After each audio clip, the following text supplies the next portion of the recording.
Good afternoon. My name is Joo Hee Kwon, and I'm a member of the National Asian Pacific American Women's Forum, NAPAW, located in D.C., as well as a Rhode Island resident.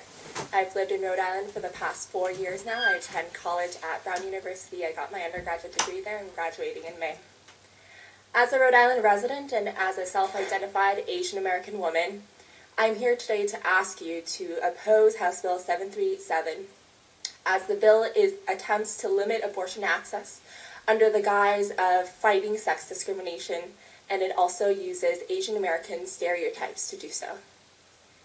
Bills like this rely heavily on racial stereotypes of Asian Americans as being backwards and traditional and sexist. Recently, lawmakers in South Dakota actually passed a very similar bill, and they cited Asian American immigrants and their backwards culture as the main reason for doing so. I ask that you today do not make those same racial assumptions. With ACLU as counsel, the National Asian Pacific American Women's Forum and NAACP are also currently challenging Arizona's very similar bill in court. We have filed a racial discrimination claim because this bill is not only anti-abortion, it is also anti-Asian in its implementation. If the bill is passed, Asian Americans seeking abortions will face increased scrutiny and suspicion from their doctors at a time when they actually need support of their doctors the most. Moreover, this measure would also have a very chilling effect, relying on stereotypes and fearing criminal punishment for possibly performing a sex selection abortion. Doctors may deny Asian American folks access to abortion care. In short, the bill would result in racial profiling within the walls of the doctor's office. If the members of this legislature are truly seeking to support gender equity, then banning abortion is not the answer. Abortion bans have been proven ineffective for ending sex selection. The real solution must be addressing the root cause of gender inequity. Son preference, which may be due to our society's devaluing of women and girls. We should be supporting measures like education, healthcare reform, prevention of gender-based violence, which will ensure that parents feel safe and confident that their female child will be able to have the same equal opportunities as their son child. As of now, South Korea is the only country to have successfully reversed their skewed sex ratio, and they did so through economic improvement and allowing women to have greater financial access. These are the types of long-term changes that we should be pushing for. This bill is a wolf in sheep's clothing.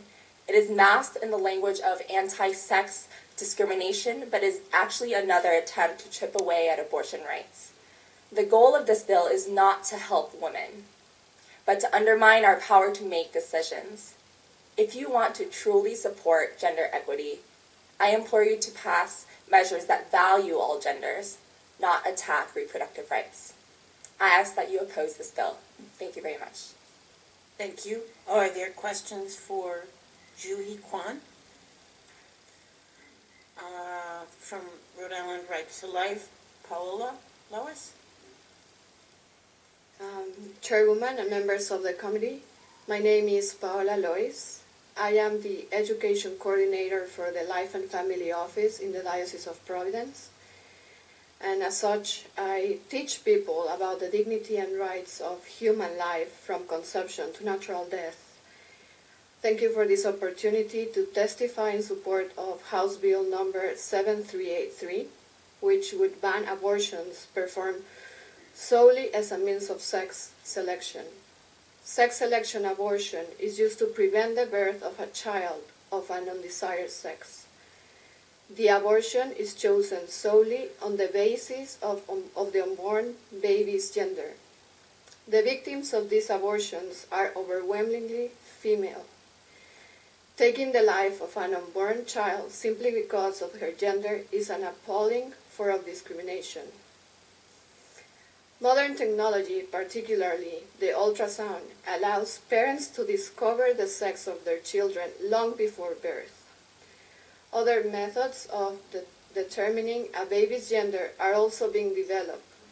One company offers women a money-back guarantee that they will correctly identify the gender if their baby is their baby with just a drop of blood sent through the mail. The blood sample can be taken as early as 7 weeks post-conception, allowing women to know the gender long before anyone else could even guess they were pregnant. Several cultures across the globe have a preference for boys. This preference is based on a long-standing traditions and economic realities in those societies. Sex-selective abortion was once thought confined to these faraway countries, but both the Boston Globe in April 2008 and the New York Times in June 2009 have cited studies showing that sex-selective abortions are now occurring in the United States. Abortion as a means of sex selection has already been banned in Illinois, Pennsylvania, Oklahoma, Arizona, North Dakota, Kansas, and North Carolina. Rhode Island should be the next.